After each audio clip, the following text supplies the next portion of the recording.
Hello kids, हम लोग कक्षा 12वीं एनसीईआरटी जीव विज्ञान का दूसरा चैप्टर पढ़ रहे हैं, पुष्पी पादपों में लैंगिक प्रजनन। इसके पहले वीडियो में मैंने आपको नर जननांग यानी कि स्टेमेंस यानी पुमंग के बारे में आपको बता दिया है। अब हम आगे इसको बढ़ा रहे हैं और अब हम मादा जननांग का अध्ययन करेंगे। स्त्री केशर, गुरु बीजाणुधानी बीजांड तथा भ्रूणकोश क्या है। देखिए,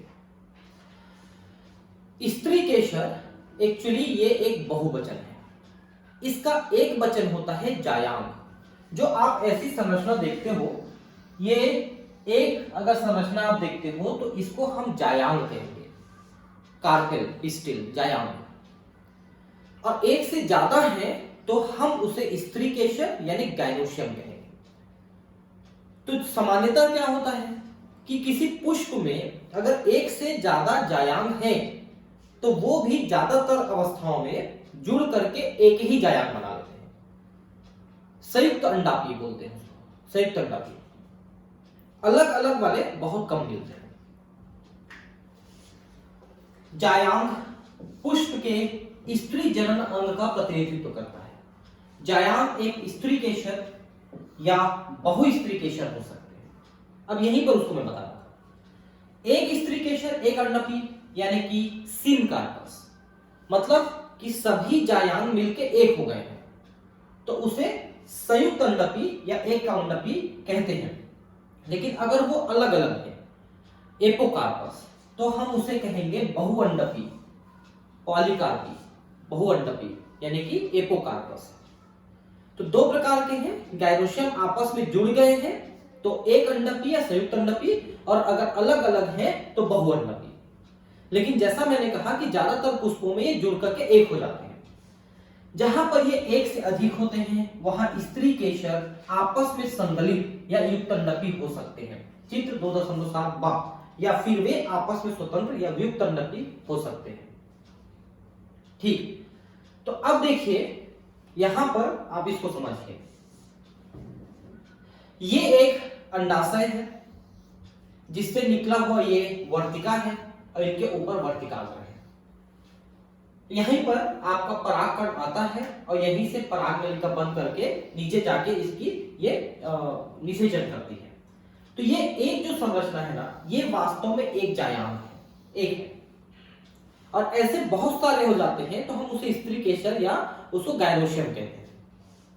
अगर यही अलग अलग है तो हम उसे कहते हैं वियुक्त अंडापी या अलग अलग है, मतलब एपोकार्पस है। लेकिन अगर वो एक साथ जुड़ गए हैं तो हम उसे कहेंगे संयुक्त या युक्त अंडापी। जैसे यहां पर आप देखिए कि ये सभी नीचे में जुड़ करके एक हो गए, कई सारे मिलके एक हो गए हैं, इसलिए हम इसको युक्त अंडापी कह रहे हैं। लेकिन इसमें देखिए सभी अलग अलग है, अलग अलग है, ये सब एक एक है ना, अलग अलग है। तो ये हो जाएगा आपका वियुक्त अंडापी। ये देखिए सवाल देखिए ना, ये देखिए माइकेलिया के बहुअंडापी, मतलब अलग अलग है, जिसको अपन वियुक्त अंडापी स्त्री केशर कहते हैं। अब इसमें देखिए ध्यान से कि एक प्रारूपी प्रति बीजांड का चित्रात्मक संदृश्य। अब इसको मैं आपको बताता हूं, ध्यान समझिए। जैसे आप ये एक जायांग को आप देख रहे हैं, इस जायांग में सबसे निचला भाग अंडाशय कहला रहा है। इस अंडाशय में, जैसे कि ये अंडाशय है, इसके अंदर आपको एक अंडक मिलेगा, अंडक मिलेगी, अंडक। ये इसी अंडक की संरचना है, इसी अंडक की संरचना है। अब इसकी संरचना भी हम देखेंगे अभी कि इसकी संरचना कैसी है। तो देखिए, इसमें आपका एक फ्यूनिकिल है, फ्यूनिकिल मतलब एक डंठल है, फ्यूनिकिल एक डंठल है, और इससे जुड़ी हुई ये पूरी बॉडी है इसकी, जो इसको हम अंडक कहते हैं, पूरी बॉडी है। इसमें आप देखिए कि बाहर में ये दो स्तर इसके आवरण पाए जाते हैं, दो स्तर। इसको अपन बाह्य आवरण और अंतः आवरण कहते हैं। आउटर इंटेगुमेंट और इनर इंटेगुमेंट, बाह्य आवरण और अंतः आवरण, ये होते हैं। अब इसके बाद आप देखिए कि यहां पर एक चेंबर जैसा होता है अंदर में। इस चेंबर जैसे को हम कहते हैं भ्रूणकोश, एम्ब्रियो कोश, भ्रूणकोश। और इसके अंदर फिर यहां पर एक अंडाणु और 2 साइनर्जीड्स और 3 एंटीपोडल कोशिकाएं और 2 यहाँ पर केंद्रीय केंद्रक पाए जाते हैं, पोलर केंद्रक पाए जाते हैं, ध्रुवीय केंद्रक पाए जाते हैं। इसी का निषेचन करेगा। ये जो अंडक है, अंदर में जो अंड है, ओवम है, उसका ये निषेचन करेगा।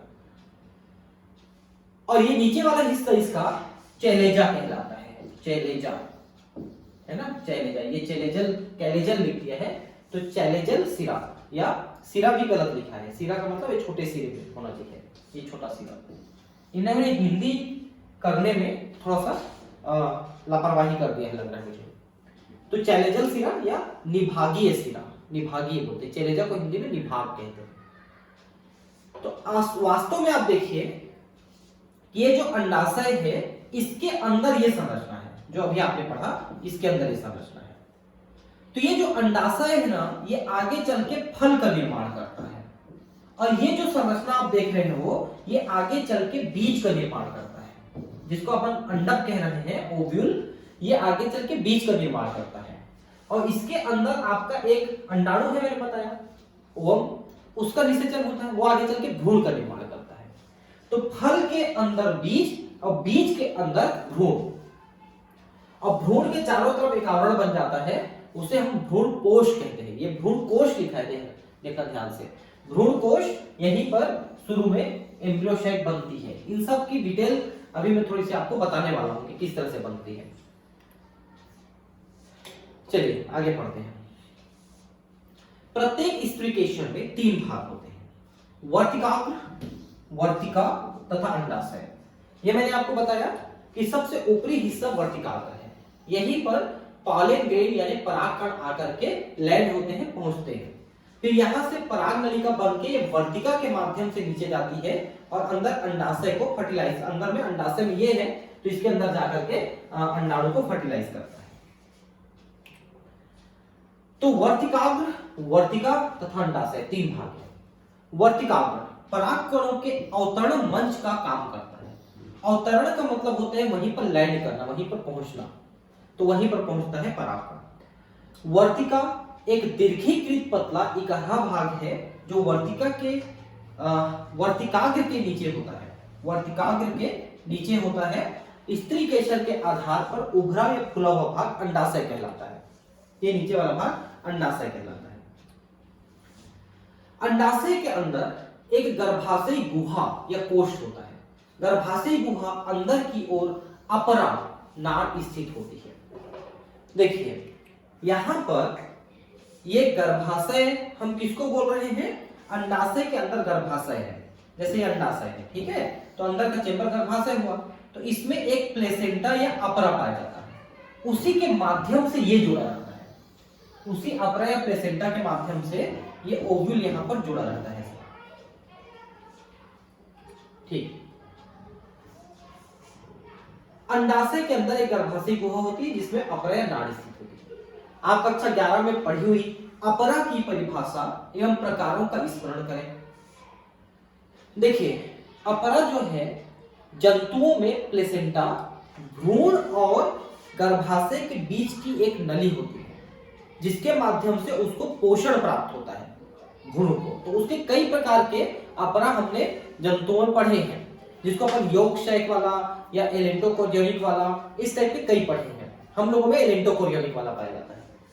लेकिन पादपों में हम इस अपरा को बहुत ज्यादा किसी प्रकार में हम विभाजित नहीं करेंगे। अपरा से उत्पन्न होने वाली दीर्घ बीजाणुधानी सामान्यतः बीजांड कहलाती है। ये जो पूरी एक संरचना आप देख रहे हैं, इस पूरी संरचना को गुरु बीजाणुधानी कहते हैं, क्योंकि इसमें शुरू में गुरु बीजाणु बनते हैं और उसके बाद उससे एम्ब्रियो शैक बनते हैं। तो गुरु बीजाणु को सबसे पहले यहीं पर बनाया जाता है, इसलिए गुरु बीजाणुधानी कहलाती है। और या फिर उसी को हम पूरा बीजांड कहते हैं, जो निषेचन के बाद बीज का निर्माण करता है। एक अंडाशय में बीजांड की संख्या 1 भी हो सकती है या ज्यादा भी हो सकती है। एक वाले कौन कौन से, गेहूं, धान, आम इत्यादि। लेकिन ज्यादा वाले कौन कौन से, पपीता, तरबूज, ऑर्किड इत्यादि। अब ध्यान से समझिए, अंडाशय के अंदर अगर एक ही अंडक है तो उससे एक ही बीज का निर्माण होगा। जैसे आम का फल है उस फल के अंदर एक ही बीज रहेगा। जैसे आम का फल है, आम के फल के अंदर एक ही बीज रहता है, ठीक। लेकिन अगर अंडाशय के अंदर एक से ज्यादा अंडक है तो उसके अंडाशय से बने हुए फल के अंदर बहुत सारे बीज बन जाएंगे, जितने अंडक रहेंगे उतने बीज बन जाएंगे। यही कारण है कि पपीता का जो अंडाशय होता है उसमें एक से ज्यादा अंडक, बहुत सारे अंडक होते हैं। तो जब उस अंडाशय से फल का निर्माण होता है पपीता का, तो उसके अंदर बहुत सारे बीज बन जाते हैं। उसी तरह से आपका तरबूज है, ऑर्किड है, इन सभी में भी एक फल के अंदर एक से ज्यादा बीज बनते हैं। तो आप ये समझिए कि उस अंडाशय के अंदर उतने सारे अंडक थे। ये जो अंडक है, ये अंडक है, ये एक से ज्यादा होते हैं एक अंडाशय में, इस अंडाशय के अंदर। तो फिर उस फल के अंदर उतने सारे बीज बनेंगे। अब इस गुरु बीजाणुधानी बीजांड की संरचना कैसी है, जो अभी मैंने थोड़ी देर पहले आपको बताया। तो एक बार फिर से बता देता हूं कि ऊपर एक डंठल है जिसको अपन फ्यूनिकल कहते हैं, है ना, और बाहर में दो आवरण है जिनको बाह्य आवरण, अंतः आवरण कहते हैं, जिसके बीच में एक रास्ता है, इसको माइक्रोपाइल कहते हैं, बीजांड द्वार, माइक्रोपाइल। इसी से परागकण प्रवेश करता है। अंदर में ये एक भ्रूण कोश है, इसी के अंदर अंडाणु, साइनर्जीड, पोलर केंद्रक और एंटीपोडल कोशिकाएं बनती है। और ये चेलेजा ये निभागीय शिरा कहलाता है। आइए एक प्रारूपी आवृत बीजी बीजांड की संरचना से परिचित हों। बीजांड एक छोटी सी संरचना है जो एक वृत्त या डंठल, जिसे बीजांड वृत्त कहते हैं, द्वारा अपरा से जुड़ी होती है। तो वो जो फ्यूनिकल है, ऊपर डंठल है, उसी को बीजांड वृत्त कहते हैं, बीजांड वृत्त। और वो अपरा के माध्यम से जुड़ा होता है अंडाशय से। मैंने अभी कुछ देर पहले बताया था कि अपरा के माध्यम से जुड़ेगा। बीजांड की काया बीजांड वृत्त के साथ नाभिका नामक क्षेत्र में संगलित होती है। बीजांड, देखिए क्या लिखा है, बीजांड की काया बीजांड वृत्त के साथ नाभिका नामक क्षेत्र में संगलित होती है। इसको आप जरा ध्यान समझिए कि ये जो बीजांड वृत्त है ये आ रहा है और ये इसकी बॉडी है, तो दोनों इस जगह पे एक दूसरे से जुड़ गए, इस जगह पे जुड़ गए। इसी जगह को नाभिका कह रहा है, नाभिका, हाइलम, हाइलम हिंदी में, इंग्लिश में, उसी को हिंदी में नाभिका कहते हैं। ये देखिए हाइलम लिखा है ना भाई, तो वो नाभिका उसी के द्वारा जुड़ी होती है। अतः यह नाभिका बीजांड एवं बीजांड वृत्त के संधि बिंदु का प्रतिनिधित्व करती है। यह पॉइंट बड़ा इंपॉर्टेंट है कि नाभिका उसकी बॉडी के जुड़ने का स्थान है, तो संधि का काम करती है। प्रत्येक बीजांड में एक या दो अध्यावरण नामक संरक्षक आवरण होते हैं। प्रत्येक बीजांड में एक या दो अध्यावरण नामक संरक्षक आवरण होते हैं, जिसको अपन इंटेगुमेंट कहते हैं, है ना। मैंने बताया ना कि दो आवरण है, बाह्य आवरण, अंतः आवरण, उसी को अध्यावरण या इंटेगुमेंट कहते हैं। जब बीज का निर्माण होता है तो उसके ऊपर दो बीज चोल बनते हैं, बीज चोल यानी आवरण बनते हैं। तो बीज के ऊपर के ये दो चोल हैं, दो आवरण हैं, वो भी इन्हीं से बनते हैं, इन्हीं दो इंटेगुमेंट अध्यावरण से बनते हैं और सुरक्षा करते हैं बीज की। यह अध्यावरण बीजांड को चारों ओर से घेरे रहता है, लेकिन केवल बीजांड द्वार नामक आयोजित छोटे से रंध्र को छोड़कर अध्यावरण बीजांड को चारों तरफ से घेरे रखता है। तो मैंने दिखाया था भी कि ऊपर एक छोटा सा छेद है जिसको माइक्रोपाइल या बीजांड द्वार कहते हैं, उसी के माध्यम से पराग नलिका प्रवेश करती है। बीजांड द्वार सिरे के ठीक विपरीत वाला भाग यानी नीचे वाला भाग निभाग या चैलेजा होता है, जो बीजांड के आधारी भाग का प्रतिनिधित्व करता है। तो इसको जरा ध्यान रखेंगे कि बीजांड का आधार यानी बेस वाला पार्ट होता है चैलेजा, उसका यह प्रतिनिधित्व करता है। अध्यावरण से घिरा हुआ कोशिकाओं का एक पुंज होता है जिसे बीजांड काय कहते हैं। बीजांड काय केंद्रक की कोशिकाओं में प्रचुरता से आरक्षित आहार सामग्री होती है। देखिए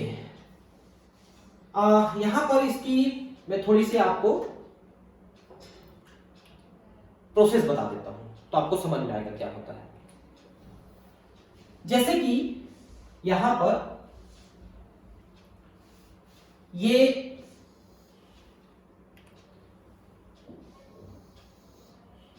ऐसे बन रही है, ठीक है, ये बनने वाली है, अंडक का निर्माण होने वाला है, अंडक का निर्माण हो रहा है पुष्प में।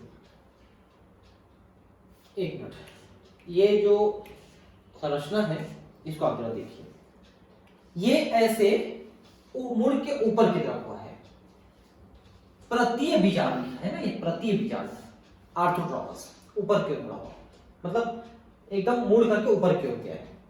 मैं इसको थोड़ा सा इस टाइप का एनाट्रोपस वाला बता रहा हूं मैं आपको, ठीक है, इसको उल्टा समझ लेना आपको, ठीक है।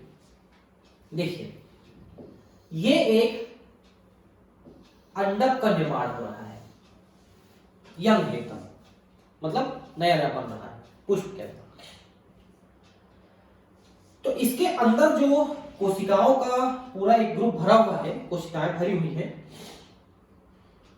उसे अपन कहते हैं न्यूसेलस, न्यूसेलस, जिसके लिए यहां पर एक हिंदी में भी शब्द दिया है, एक मिनट बता रहा हूं क्या लिखा है हिंदी में, बीजांडकाय, उस कोशिकाओं के समूह को बीजांडकाय कहते हैं। अब बाकी मैं हिंदी आपको बताता हूं, ठीक है। बीजांडकाय हिंदी में ये कोशिकाओं का एक समूह है। इन कोशिकाओं की विशेषता है कि ये विभाजन कर सकती है, ये विशेषता है। तो अब क्या होगा, यहां से एक कोशिका सर्वप्रथम अलग होती है, स्पेशल बन जाती है, कोशिका अलग हो जाती है। इस कोशिका को अपन कहते हैं आर्कीस्पोरियल कोशिका। क्या कहते हैं? आर्कीस्पोरियल कोशिका, आर्कीस्पोरियल कोशिका कहते हैं, ठीक।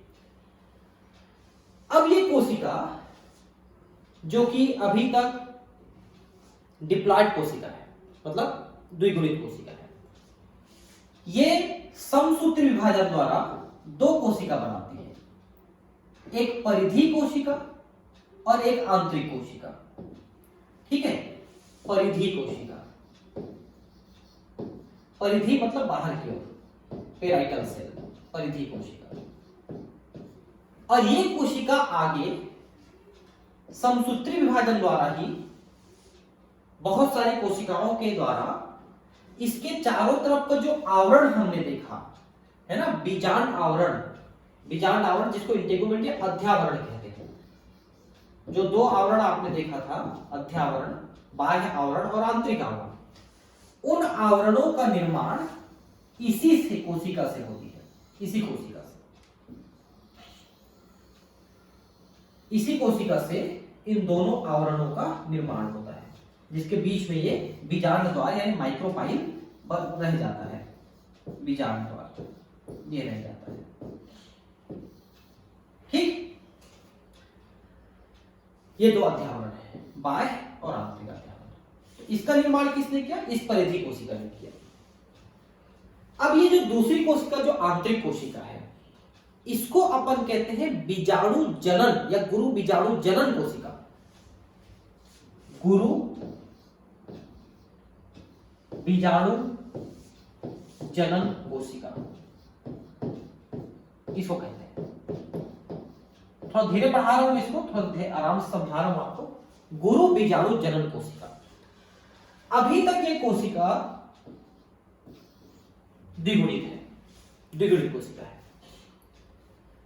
अब क्या होगा, इसमें अर्धसूत्री विभाजन होगा, अर्धसूत्री विभाजन, जिससे इससे चार कोशिकाएं बनेंगी। ये चारों कोशिकाएं अगुणित होती है, चारों कोशिकाएं अगुणित होती है अर्धसूत्री विभाजन द्वारा, अर्धसूत्री विभाजन। ये थोड़ा सा इसमें लिखने में दिक्कत होता है, कोई बात नहीं, आप समझ रहे हैं। अर्धसूत्री विभाजन जिससे बनते हैं चार गुरु बीजाणु, गुरु बीजाणु बनते हैं इससे, चार गुरु बीजाणु जो कि अपने आप में अगुणित होते हैं। अभी चार गुरु बीजाणु में से तीन गुरु बीजाणु नष्ट हो जाते हैं, जो माइक्रोपाइल साइड के गुरु बीजाणु है, अगर इसको ऐसे सीधा करके देखोगे तो ऊपर की तरफ से हो जाएगा, मतलब माइक्रोपाइल जिधर है उधर के 3 नष्ट हो जाते हैं। और नष्ट होकर के इसमें से जो एक गुरु बीजाणु है, एक गुरु बीजाणु, ये अब देखिए एक चीज मैंने आपको पिछले क्लास में बताई थी कि बीजाणु से युग्मोद्भिद का निर्माण होता है।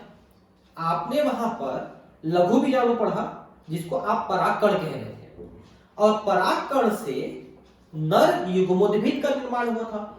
तो क्या हुआ था कि परागकण से परागनलिका बनी थी, बस उतनी संरचना को आपने वहां पर नर युग्मोद्भिद कहा था, जिसके अंदर 2 नर युग्मक बने थे। अब यहां पर एक और बीजाणु देख रहे हैं आप, ये गुरु बीजाणु है, बड़ा बीजाणु है। अब इससे मादा युग्मोद्भिद बनेगी, तो 4 में से 3 गुरु बीजाणु तो नष्ट हो गए। अब एक जो गुरु बीजाणु है, उसी एक गुरु बीजाणु से हम बनाएंगे यहां पर मादा युग्मोद्भिद, मादा युग्मोद्भिद बनाते हैं। मतलब कैसे बनाएंगे? तो ये जो एक गुरु बीजाणु बची, इसको हम आकार में बड़ा कर देते हैं, बहुत बड़ा आकार में, बहुत बड़ा कर देते हैं।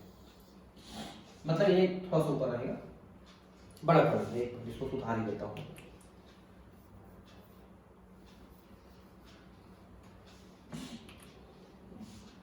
ये थोड़ा सा मतलब ये यहां से ऐसा पूरा घेर लेगा ना ज्यादातर हिस्से को, मैं यहां पर थोड़ा छोटा बना रहा हूं। ये आकार में बड़ा हो गया, और इसके अंदर एक केंद्रक है जो कि अगुणित केंद्रक है। अब हम इसको, ये मादा युग्मोद्भिद बन गई।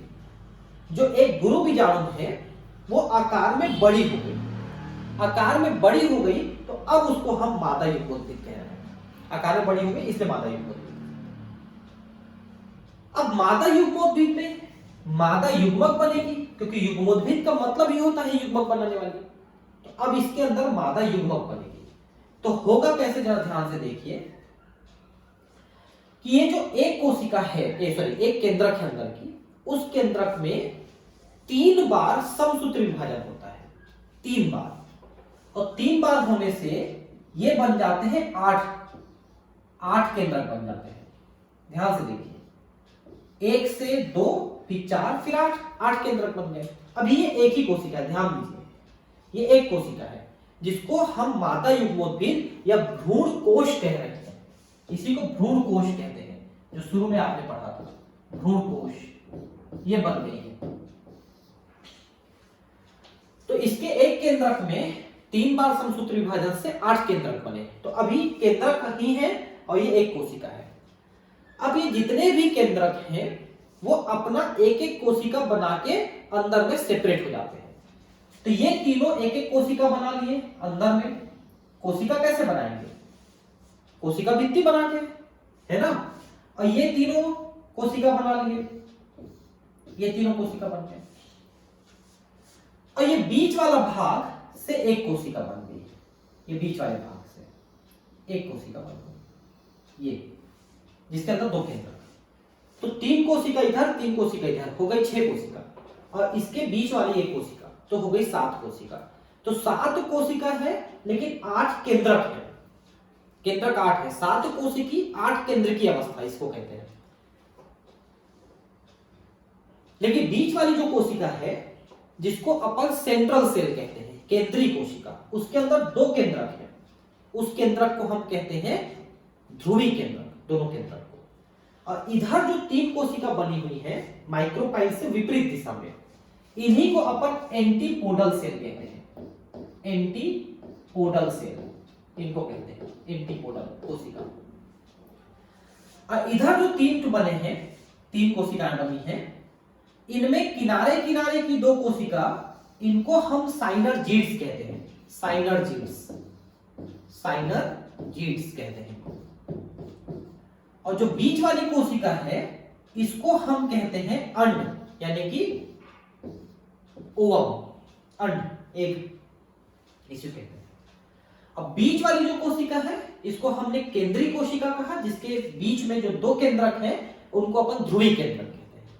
तो ये सभी कोशिकाएं, उनके केंद्रक जो है अगुणित है। तो ये बीच में भी दो अगुणित केंद्रक हैं जिसको अपन ध्रुवीय केंद्रक कह रहे हैं। ये ध्रुवीय केंद्रक जो दो अगुणित हैं n+n दो हैं, ये दोनों आपस में जुड़ जाते हैं और जुड़ करके एक ही केंद्रक बना लेते हैं, तो ये द्विगुणित हो जाता है। तो पहले 7 कोशिका और 8 केंद्रक थे, अब 7 कोशिका और 7 केंद्रक हो गए क्योंकि दो केंद्रक आपस में जुड़ गए। मतलब ये जो बीच की कोशिका है ये पहले से ही द्विगुणित कोशिका है और उसके अंदर एक द्विगुणित केंद्रक है, लेकिन बाकी जो कोशिकाएं हैं ये अगुणित कोशिकाएं हैं, अगुणित कोशिकाएं। तो अब ये जो पूरी संरचना अंदर में बन गई, इसी को हम कहते हैं भ्रूण कोश या एम्ब्रियो शैक। ये मादा युग्मोद्भिद हुई। तो सर्वप्रथम एक कोशिका अलग हुई जिसको आर्किस्पोरियल कोशिका कहते हैं, उससे दो कोशिकाएं समसूत्री विभाजन द्वारा, एक परिधि कोशिका जिसके द्वारा ये अध्यावरण का निर्माण हुआ, दूसरी अंदर की कोशिका, उसको हम लोग कहते हैं गुरु बीजाणु जनन कोशिका। इस कोशिका और गुरु बीजाणु जनन कोशिका अर्धसूत्री विभाजन द्वारा 4 गुरु बीजाणु बनाए, इसीलिए इस पूरी संरचना को गुरु बीजाणु धानी कह रहे थे, आपको ध्यान होगा। तो 4 गुरु बीजाणु बने जो अर्धसूत्री विभाजन द्वारा बने यानी कि अगुणित है, उसमें से 3 नष्ट हो गए और एक बची गुरु बीजाणु। अब बीजाणु से युग्मोद्भिद बनता है, तो इसमें कैसे बनेगा, तो सिर्फ ये आकार में बड़ी हो गई, आकार में बड़ी हो गई, अब इसे मादा युग्मोद्भिद कहेंगे, उसी को भ्रूणकोश कहते हैं। इसके अंदर की जो केंद्रक है उसमें 3 बार विभाजन हुआ, 8 केंद्रक बने, 8वां अगुणित है। उसमें से 3 ऊपर कोशिका बन गए, 3 नीचे कोशिका बन गए। ऊपर की 3 कोशिकाओं को एंटीपोडल कोशिका, नीचे की 3 कोशिकाओं में 2 को साइनर्जीड और बीच वाले को अंड यानी एग कहते हैं। और इन तीनों को मिला के अंड उपकरण कहते हैं, अंड उपकरण। और बीच में जो एक कोशिका बन गई, इस कोशिका को अपन केंद्रीय कोशिका कहते हैं। इसके अंदर जो 2 केंद्रक हैं उनको अपन ध्रुवीय केंद्रक कहते हैं। सभी अगुणित हैं, ये दोनों ध्रुवीय केंद्रक आपस में जुड़ जाते हैं, संलयित हो जाते हैं, तो एक द्विगुणित केंद्रक बन जाती है। तो इनमें 3 दूनी 6 कोशिकाएं ये अगुणित है और बीच की एक कोशिका वो द्विगुणित है। अब ध्यान से एक चीज समझ लें, निषेचन कैसे होता है, क्योंकि आपने वहां पर पराग नलिका बनाई थी जो अंडाशय से ऊपर जो वर्तिकाग्र है उसमें पराग कण आया, वहां से पराग नलिका बनाया और पराग नलिका के अंदर 2 नर युग्मक थे। तो पराग नलिका अपना रास्ता बनाते बनाते बनाते यहां से ये बीजाण, ये जो द्वार है, बीजाण द्वार है, इससे ये पराग नलिका प्रवेश कर जाता है, वही रास्ता ही बना हुआ है इसके। और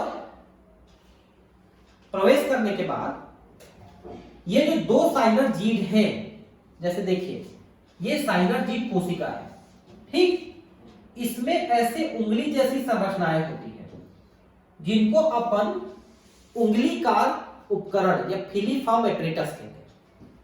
वो पराग नलिका को अपने तरफ आकर्षित करती है, तो दोनों साइनर्जीड आकर्षित करते हैं, तो ये किसी एक साइनर्जीड के अंदर प्रवेश कर जाता है। ये जो पराग नलिका है ऐसे करके साइनर्जीड के अंदर प्रवेश कर गया और इसके अंदर 2 केंद्रक हैं, अगुणित केंद्रक।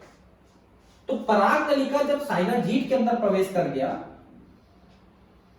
तो फूल करके फूट जाता है, अंदर में साइनर्जीड के अंदर फूट जाता है पराग नलिका, और इसके जो दोनों केंद्रक हैं वो साइनर्जीड के अंदर मुक्त हो गए। अब साइनर्जीड फूट जाता है और फूट जाने से 2 नर युग्मक जो है वो यहां पर मुक्त हो गए, ये भ्रूणकोश के अंदर मुक्त हो गए 2 केंद्रक, वो दोनों नर युग्मक हैं, अगुणित है। तो साइनर्जीड के अंदर घुसा पराग नलिका, एंटर किया और वहां पर फूट करके दोनों नर युग्मक को मुक्त कर दिया और वो साइनर्जीड भी नष्ट हो जाएगा, यानी कि 2 केंद्रक जो है इस भ्रूणकोश के अंदर पहुंच गए निषेचन करने के लिए। तो अब ये जो 2 केंद्रक हैं इसमें से एक केंद्रक जो है इस अंड का निषेचन करेगा। ये अंड पहले से अगुणित है, इसमें एक नर केंद्रक मिला अगुणित, तो ये द्विगुणित बन गया, तो इससे बना जाइगोट जो भ्रूण बनाएगा। तो नर युग्मक में से दोनों में से एक ने इस अंड को निषेचित किया जिससे आगे चल के भ्रूण बनेगा द्विगुणित, और जो दूसरा केंद्रक है वो इसको निषेचित करता है जो पहले से द्विगुणित है, उसको निषेचित करेगा, तो ये हो जाएगा त्रिगुणित, और इससे भ्रूण पोष का निर्माण होगा। भ्रूण कोश और भ्रूण पोष में अंतर है, ध्यान रखेंगे। भ्रूण कोश इसको हम बोल रहे हैं जिसके अंदर भ्रूण बनेगा, और भ्रूण पोष का मतलब है जो पोषण देगा भ्रूण को। तो जो भ्रूण पोष के ऊतक हैं वो त्रिगुणित होते हैं, जबकि भ्रूण जो है द्विगुणित होता है। और इस प्रक्रिया को जिसमें 2 बार आपने निषेचन किया, एक बार आपने अंड का निषेचन किया और दूसरी बार आपने इस पोलर न्यूक्लियस के फ्यूज होने से जो सेंट्रल कोशिका बनी है उसको आपने निषेचित किया, तो 2 बार निषेचन किया आपने, इसलिए इसको द्विनिषेचन कहते हैं। और इसमें संलयन आपने 3 बार कराया।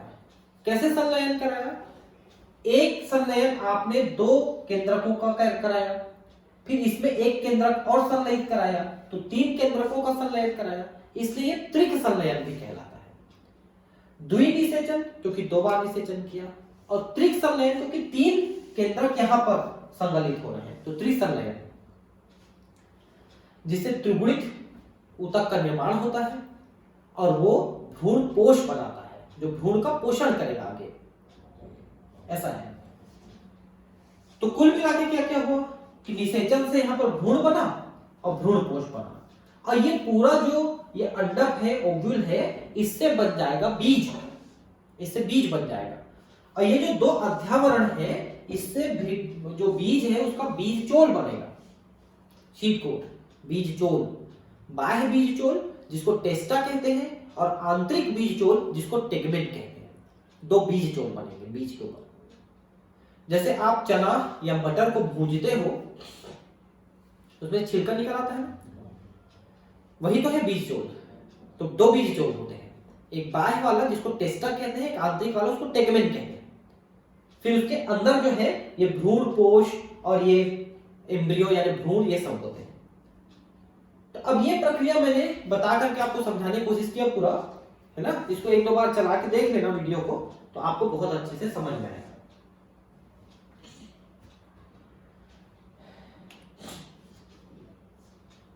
तो सबसे शुरू अध्यावरण से घिरा हुआ कोशिकाओं का एक पुंज, जिसको हम बीजांडकाय कहते हैं। ये मैंने आपको बताया कि शुरू में यहां पर जब कुछ नहीं बना रहता है तो खाली कोशिकाओं का एक समूह रहता है, उस कोशिकाओं के समूह को न्यूसेलस कह रहे हैं, न्यूसेलस, बीजांडकाय। फिर उसी में से कोशिकाओं का विभाजन शुरू हुआ और ये सब का निर्माण हुआ।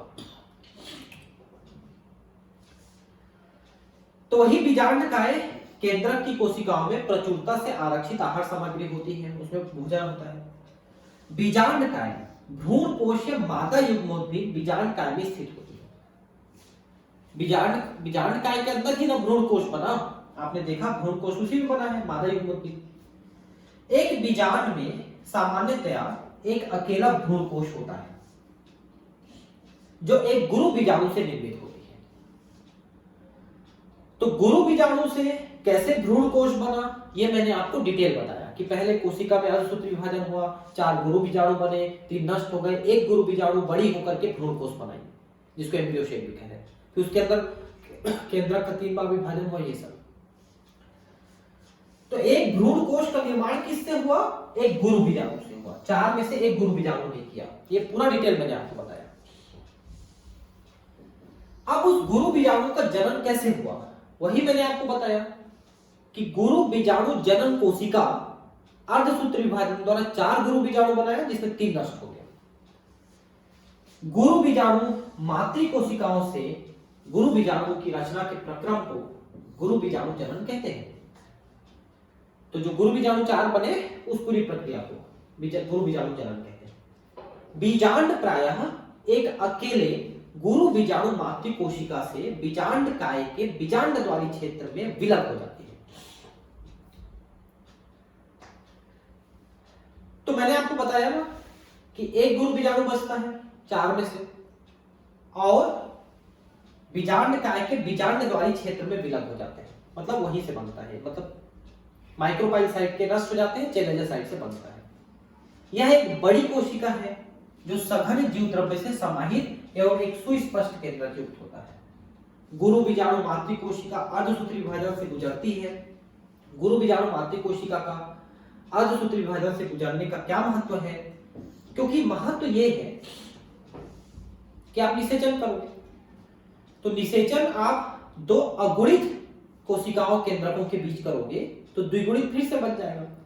तो अर्धसूत्री विभाजन द्वारा हम अगुणित बनाते हैं, पहले द्विगुणित से अगुणित बनाएंगे अर्धसूत्री विभाजन द्वारा, फिर उन दोनों को मिलाकर के अगुणित अगुणित कोशिका को मिलाकर फिर से द्विगुणित बनाएंगे। तो निषेचन के लिए आप पहले अगुणित बनाओगे, तब तो दोनों को मिलाकर फिर द्विगुणित बनाओगे, अंडाणु शुक्राणु, ऐसा ही है। अर्धसूत्री विभाजन के परिणाम स्वरूप 4 गुरु बीजाणुओं का उत्पादन होता है। 4 गुरु बीजाणु बनेंगे शुरू में 4, फिर 3 नष्ट हो गए और 1 बची, उसी से भ्रूण कोश बनी जो मादा युग्म होती है। ये देखिए मादा युग्म होती है भ्रूण कोश कैसे बनी? तो 4 गुरु बीजाणु में से 3 नष्ट होकर 1 में से बनी। अधिकांश पुष्पी पादपों में गुरु बीजाणु में से 1 कार्यशील होता है, जबकि अन्य 3 अपविकसित यानी अभ्रष्ट यानी नष्ट हो जाते हैं। केवल कार्यशील गुरु बीजाणु स्त्री मादा युग्मोद्भिद के रूप में विकसित होती है, जिसको भ्रूण कोश कहते हैं। मैंने बताया ना कैसे विकसित होती है, तो आकार में बड़ी होकर के। एक अकेले गुरु बीजाणु से भ्रूण कोश के बनने की विधि का एक बीजाणुक विकास कहा जाता है, मोनोस्पोरिक। 4 में से 3 नष्ट हो गए, 1 से बनी, इसलिए एक बीजाणुज विकास हुआ। और भी कई होते हैं, द्वि बीजाणुज, चतुर्बीजाणु, कई प्रकार के होते हैं। बीजांडकाय की कोशिकाओं, बीजाणु मातृ कोशिका, क्रियाशील गुरु बीजाणु तथा मादा युग्मोद्भिद की सूत्रता क्या होगी? अब ध्यान से देखिए, गुरु बीजाणु मातृ कोशिका, शुरू से देखते हैं। बीजांडकाय की कोशिकाएं ये पूरी जो है द्विगुणित होती है। गुरु बीजाणु मातृ कोशिका ये भी द्विगुणित होती है, लेकिन इसके अर्धसूत्री विभाजन द्वारा गुरु बीजाणु बनी है, इसलिए अगुणित हो गई है। और इसके अंदर मादा युग्मोद्भिद बनी, इसकी केंद्र भी अगुणित रहेंगे क्योंकि इसी से बनी है। तो शुरू में द्विगुणित रहे हैं, फिर अगुणित हुआ गुरु बीजाणु, ये अगुणित हुआ, उसके आगे के भी अगुणित रहेंगे। आइए भ्रूण कोश के निर्माण का थोड़ा और विस्तार से अध्ययन करें। अब ये चित्र कहां पर दिया है दिख ही नहीं रहा है इसमें, ये तो आगे की उसी प्रक्रिया को दिखा रहा है ना? ये देखिए उसी प्रक्रिया को दिखा रहा है, ठीक है। तो ये एक गुरु बीजाणु मातृ कोशिका है ना, इसमें देखिए अर्धसूत्री विभाजन द्वारा 4 गुरु बीजाणु बने, चतुष्ट 4 गुरु बीजाणु में से 3 नष्ट हो गए। अब एक जो गुरु बीजाणु है वो ये है, एक गुरु बीजाणु जो बची, इसके केंद्रक में 1 बार, फिर 2 बार, फिर 3 बार, मतलब टोटल 3 बार विभाजन हुआ, तो 8 केंद्रक बने। मैंने पहले ही बताया है सभी अगुणित है। 8 में से 3 जो है एंटीपोडल यानी प्रतिव्यासांत कोशिकाएं बनाते हैं, 2 बीच में रहते हैं ध्रुवीय केंद्रक, और 3 में से 1 अंड बनाता है बीच का, और 2 साइनर्जीड सहायक कोशिकाएं बनाती है। ये देखिए पूरी बन गई है ना।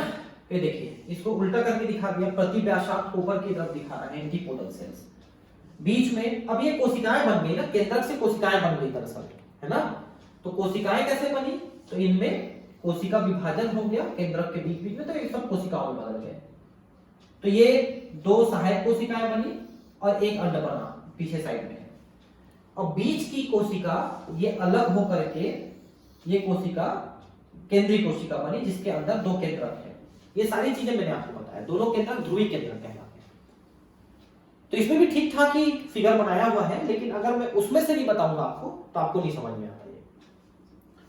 फिर ये दोनों आपस में संकलित हो जाते हैं, तो ये द्विगुणित बन जाता है, द्विगुणित, है ना। और बाकी सभी जो है अगुणित रहते हैं। ये इन तीनों का तो काम पता ही नहीं, उसका वो नष्ट हो जाते हैं। साइनर्जीड में देखिए ये उंगली जैसी संरचनाएं मैंने बताया था ना, इसको तंतु रूप समुच्चय फिलीफॉर्म ऑफ फेटस कहते हैं। यही पराग नलिका को अपने तरफ आकर्षित करता है, तो पराग नलिका इसी के अंदर घुस जाता है, प्रवेश कर जाता है, और इसके 2 केंद्रक अंदर में छोड़ दिए जाते हैं। और वो सहायक कोशिका भी नष्ट हो जाती है। तो दो केंद्रक यहां पहुंच गए, एक केंद्रक अंडाणु को और दूसरा केंद्रक इसको, नर केंद्रक, ये निषेचित करता है। तो द्विनिषेचन और त्रिक संलयन मैंने अभी बताया आपको।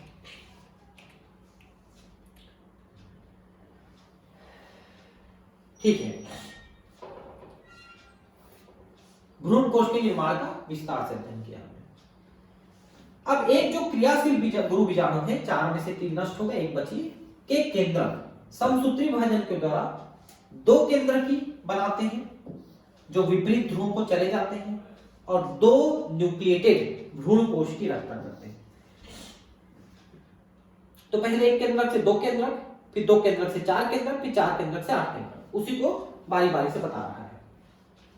तो पहले 1 से 2 केंद्रक बने, फिर 2 और समसूत्री विभाजन हुआ तो 4 केंद्र की और फिर 8 केंद्र की टोटल बन गए। 8 केंद्र की भ्रूण कोश की संरचना बन गई। यहां पर ध्यान देने वाली बात है कि सूत्री विभाजन सही अर्थों में मुक्त केंद्र की है, न्यूक्लियर है, क्योंकि अभी सिर्फ केंद्रक का विभाजन हो रहा है शुरू में 3 बार, और 8 केंद्रक बनते तक कोशिका का विभाजन नहीं हुआ। फिर 8 केंद्रक बनने के बाद कोशिका का विभाजन हुआ, जिससे 7 कोशिकाएं बनी। 8 केंद्रक से 7 कोशिकाएं बनी। केंद्रीय विभाजन से तुरंत ही कोशिका भित्ति रचना द्वारा नहीं अनुपालित किया जाता है। मतलब 8 केंद्रक के बनते तक कोशिका विभाजन नहीं हो रहा है, सिर्फ केंद्रक का विभाजन हो रहा है। 8 न्यूक्लिएटेड चरण के पश्चात कोशिका भित्ति की नींव पड़ती जाती है, जो विशिष्ट प्रारूपी मादा युग्मोद्भिद या भ्रूण कोश के संगठन का रूप लेती है। तो वही मैंने आपको बताया कि पहले वो 8 केंद्रक बने, फिर उनमें कोशिका भित्ति के निर्माण द्वारा वो एक एक कोशिका में बदल गए, जिसमें से 3 प्रतिव्यासांत कोशिका, 2 सहायक कोशिका, 1 अंड और 1 केंद्रीय कोशिका बनती है। तो 7 कोशिका बनती है। भ्रूण कोश के भीतर कोशिकाओं के वितरण का अवलोकन कीजिए। तो मैंने कई बार अवलोकन कराया आपको। 8 में से 6 न्यूक्लियाई भित्ति कोशिकाओं से घिरी रहती है और कोशिकाओं में संयोजित रहते हैं। तो 6 कोशिकाएं बनी, 3 प्रतिव्यासांत और 3 सहायक कोशिका और अंड, ऐसा करके टोटल 6 कोशिका पहले बनी। शेष बचे 2 न्यूक्लियाई ध्रुवीय न्यूक्लियाई कहलाते हैं, जो अंड उपकरण के नीचे बड़े केंद्रीय कोशिका में स्थित होते हैं। तो टोटल 7 कोशिका हो गए। बीच में एक केंद्रीय कोशिका जो बड़े साइज का है, एक केंद्रीय कोशिका बड़े साइज का है, इसमें 2 केंद्रक हैं, बाकी सभी कोशिकाएं हैं जिनमें एक एक केंद्रक है। तो ऐसा करके 7 कोशिकाएं बनी है। ठीक है, भ्रूण के कोश के अंदर कोशिकाओं का वितरण विशिष्टता पूर्ण होता है। बीजांड द्वारी सिरे पर 3 कोशिकाएं एक साथ समूहीकृत होकर अंड उपकरण या समुच्चय का निर्माण करते हैं। एक में विशेष बात ध्यान देने वाली बात यह है कि अगर आप एक अंडक की संरचना देख रहे हो, ये अंडक की संरचना है, तो ये बीजांड द्वार इधर ही है, यहीं से पॉलन ट्यूब यानी कि पराग नलिका प्रवेश करती है। तो पराग नलिका प्रवेश करने वाली बीजांड द्वार के सिरे पर ये अंड उपकरण होते हैं। अंड उपकरण में 3 कोशिकाएं हैं, 2 सहायक और 1 अंड कोशिका। ये तीनों कोशिकाएं मिलकर अंड उपकरण कहलाते हैं। उसी के अंदर पराग नलिका प्रवेश करती है, एक सहायक कोशिका के अंदर। तो अंड उपकरण बीजांड द्वार की तरफ बढ़ गई। इस अंड उपकरण के अंतर्गत 2 सहायक कोशिकाएं तथा 1 अंड कोशिका होती है।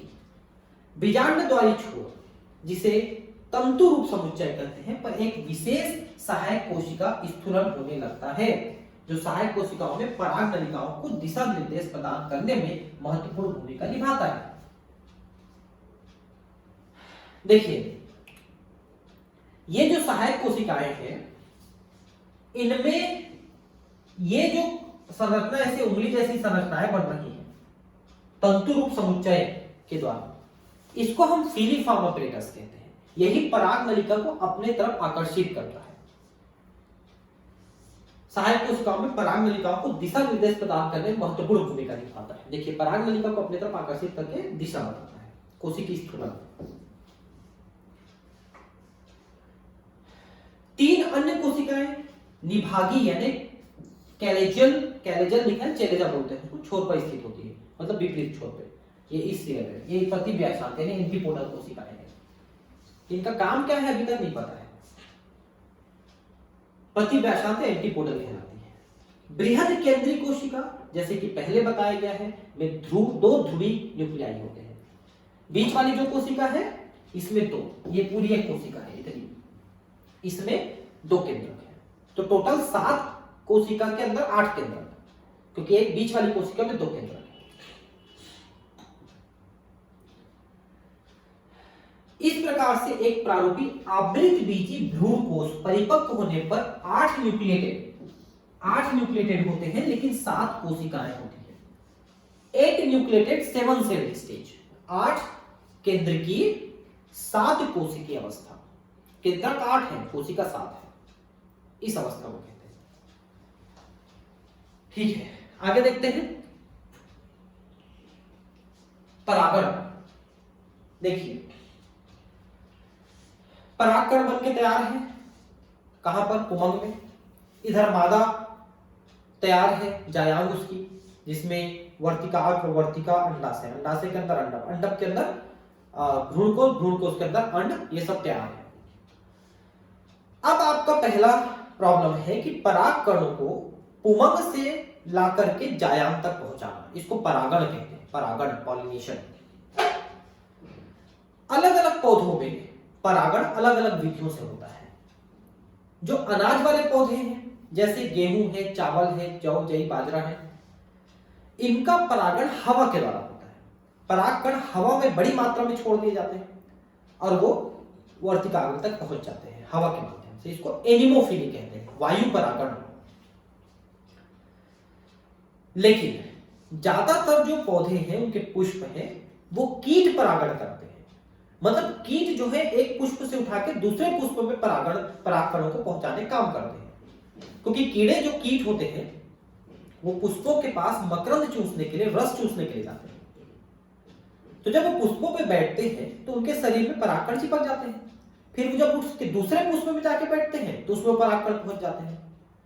तो एक पुष्प से दूसरे पुष्प में कीटों के द्वारा परागकणों का जाना, ये कीट परागण या एंटेमोफिली कहलाता है।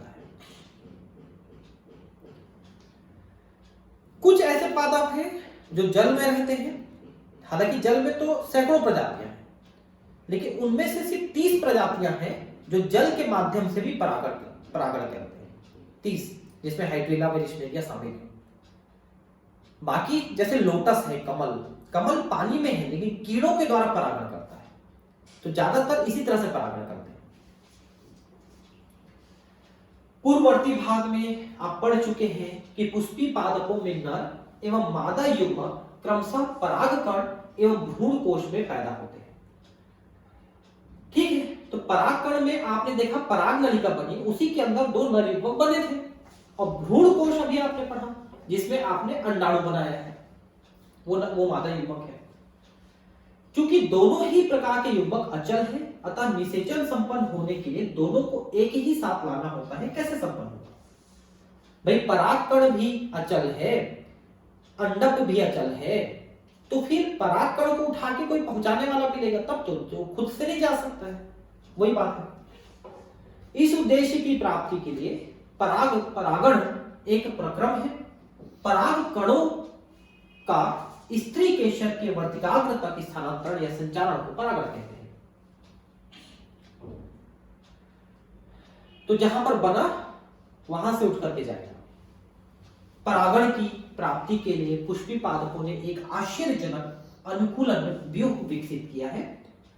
ये परागण को प्राप्त करने के लिए बाह्य कारकों का उपयोग करते हैं। बाह्य कारक जैसे हवा है, कीट है। क्या आप इस समय अधिक से अधिक बाहरी कारकों की सूची बना सकते हैं? कुछ तो मैंने अभी आपको बता दिया। परागण के प्रकार, पराग के स्रोत को ध्यान में रखते हुए परागण को 3 प्रकारों में बांटा जा सकता है। पहला है संयुग्मन, ठीक है। दूसरा है देखिए, पहला है स्वपरागण, दूसरा है परपरागण और तीसरा अनुन्मील्य परागण, इन तीनों को मैं आपको बताऊंगा। ठीक है,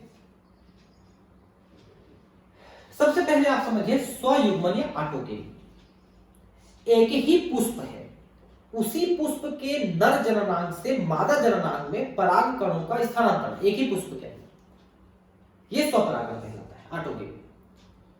तो ऐसे पुष्पों में जिसमें स्वपरागण होता है, पुष्प जो है बहुत आकर्षक विकसित नहीं होते हैं और पुष्पों के खुलने से पहले उसमें परागण हो चुका रहता है। और इनमें, इन पौधों में चूंकि बाहर से कोई परागकण और अंडक नहीं है, तो इनके जो गुण हैं, इनके जो संततियों के, इनके बच्चों के जो गुण आएंगे वो बिल्कुल अपने मदर पेरेंट जैसे रहेंगे, बिल्कुल सेम। उसमें नई भिन्नता, नया कैरेक्टर बिल्कुल नहीं रहेगा, एकदम डिट्टो अपने माता पादप जैसे ही दिखेगा वो। एक ही पुष्प में पराग कोश से वर्तिकाग्र तक पराग कणों का स्थानांतरण है, उसी पुष्प में परागण हो जाना एक ही के अंदर। इस प्रकार का परागण उसी पुष्प के अंदर होता है एक सामान्य पुष्प में, जहां पराग कोश एवं वर्तिकाग्र खुलता एवं अनावृत होता है, वहां पूर्ण स्वयंवन अपेक्षाकृत दुर्लभ होता है। ठीक है, अगर परागण पुष्प के खुलने के बाद होगा तो जरूरी नहीं है कि वो स्वपरागण ही करे, पर परागण भी कर सकता है। इसलिए पौधे अगर स्वपरागण ही करना चाहते हैं तो पुष्पों के खुलने से पहले ही उसमें परागण कर लेते हैं। इस प्रकार के पुष्पों में स्वयुग्मन के लिए पराग एवं वर्तिकाग्र की विमुक्ति के लिए क्रमशः समकालिकता की आवश्यकता होती है। अब इसका क्या मतलब हुआ? समकालिकता का मतलब यह है कि पुष्प के अंदर नर जननांग और मादा जननांग एक साथ परिपक्व होते हैं, क्योंकि अगर मादा या नर आगे पीछे परिपक्व होंगे तो निषेचन कैसे संभव है? तो एक साथ परिपक्व होंगे तभी निषेचन कर सकते हैं, उसी को समकालिकता कहते हैं। और अलग अलग समय में होते हैं उसे विषमकालिकता कहते हैं, बताऊंगा मैं भी। इसके साथ ही पराग कोश एवं वर्तिकाग्र को एक दूसरे के पास अवस्थित होना चाहिए ताकि स्वपरागण संपन्न हो सके। भाई एक पुष्प के अंदर है तो पास ही पास रहेंगे, बराबर ऊंचाई में रहेंगे, तभी स्वपरागण हो सकता है। कुछ पादप जैसे कि वायोला, सामान्य नाम इसका पानसी तथा ऑक्सेलिस और कोमेलिना कनकौआ, दो प्रकार के पुष्प पैदा करते हैं। उन्मिल परागणी पुष्प अन्य प्रजाति के पुष्पों के समान ही होते हैं, जिनके पराग कोश और वर्तिकाग्र अनावृत होते हैं, तथा अनुन्मिल परागणी पुष्प कभी भी अनावृत नहीं होते। मतलब स्वपरागण वाले पुष्प दो प्रकार के, एक जो खुलते हैं और एक जो नहीं खुलते हैं। जो खुलते हैं उसे उन्मिल परागणी कहते हैं, खुलने के बाद परागण कर सकते हैं, तो पर परागण भी कभी कभी संभव है। लेकिन अनुन्मिल परागणी जो कभी खुलते ही नहीं है, तो खुलने से पहले ही या नहीं खुलते हैं तो उसके अंदर ही वो परागण कर लेते हैं। जैसे कि कुछ पौधे इस टाइप के होते हैं, है ना, जैसे कि मटर का पौधा है, वो खुलने से पहले ही परागण कर लेता है। तो ऑक्सेलिस है, कोमेलिना है, इनमें स्वपरागण हो रहा है। यहां पर आप जरा ये देखिए, ये जो स्वपरागित पुष्प लिखा है, इसमें जो पहला पुष्प है ना, यही है कोमेलिना का पुष्प। कोमेलिना का टाइप करेंगे तो एक पुष्प आपको दिखेगा।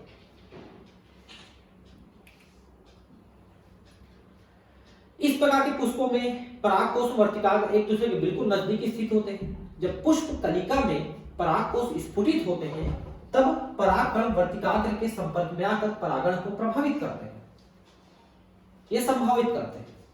मतलब पास पास रहते हैं ना वर्तिकाग्र और पुमंग, तो बस वहां से फूटा परागकण वहां गिरा बस। अतः अनुन्मिल परागणी पुष्प सदैव स्वयंमुख होते हैं, क्योंकि यहाँ पर वर्तिकाग्र का पट क्रॉस या पर परागण अवतरण के अवसर नहीं होते, क्यों? पुष्प खुलता ही नहीं है, जब खुलने से पहले ही परागण हो चुका, तब तो दूसरे जगह से निषेचन की संभावना ही नहीं बनती। तो अनुन्मिल जो है ये नहीं खुलने वाले पुष्प हैं या खुलने से पहले ही परागण करने वाले पुष्प हैं, इनमें हमेशा स्वपरागण होगा। इसमें दूसरा जो है ये आप देख सकते हैं, ये सनफ्लावर का पुष्प है, ये पर परागण करता है। और तीसरा है अनुन्मिल्य परागणी। तो अनुन्मिल्य किसको कहते हैं? जो कभी खुलता ही नहीं है। ये देखिए अनुन्मिल्य, ये नीचे आप देख सकते हैं, ये नहीं खुला है ना, जबकि ये उन्मिल्य है, ये खुला है। देखिए पुष्प खुल गया, खुला पुष्प दिख रहा है। तो खुले पुष्प में जो पौधे के ऊपरी भाग में है इसमें पर परागण भी संभव है, जबकि अनुन्य मिलने में पर परागण संभव ही नहीं है क्योंकि पुष्प खुलता ही नहीं है।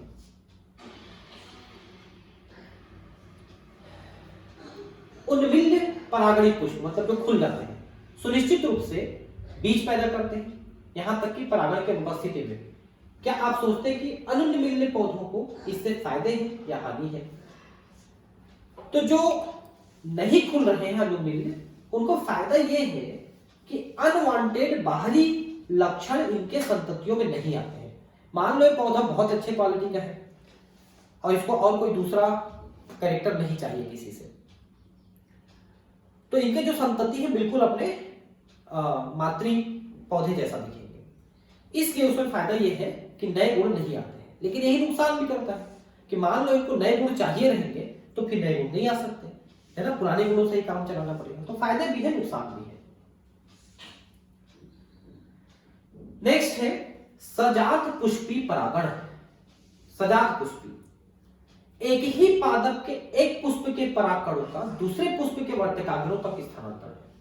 अभी तक आपने क्या देखा था कि एक ही पुष्प में अंदर ही अंदर। अब आप क्या देखेंगे कि एक पौधे के दो पुष्प, जैसे मैं एक पौधा हूं, मेरे में दो पुष्प लगे, इनके बीच में परागण, इससे भी नए गुणों के आने की जो संभावना है लगभग समाप्त हो जाती है, क्योंकि एक ही पौधा है। तो ये भी एक प्रकार से स्वपरागण का ही प्रकार है, आप ये भी कह सकते हैं।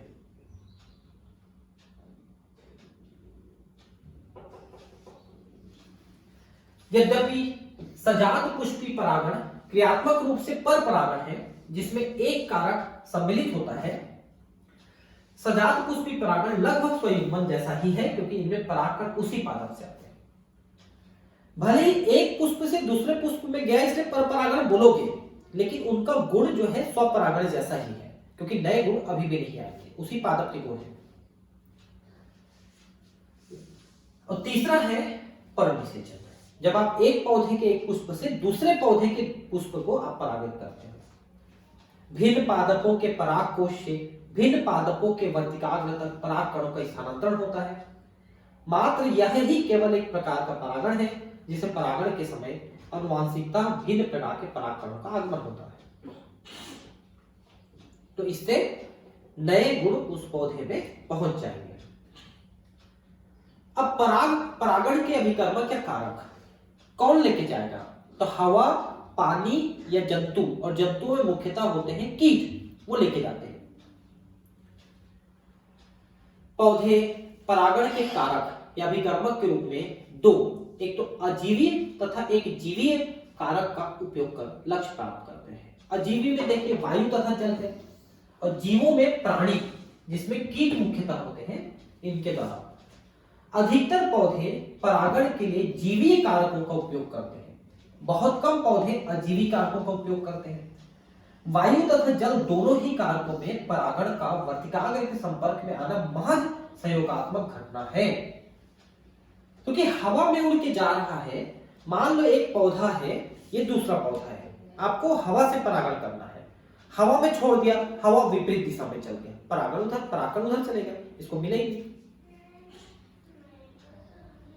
इसलिए इसमें परागण होना संयोग मात्र है।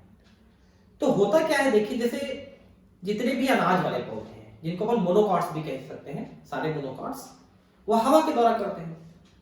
तो बहुत बड़े एरिया में बहुत सारे पौधे लगे हुए हैं, तो उनके बहुत सारे परागकण मुक्त हो जाते हैं।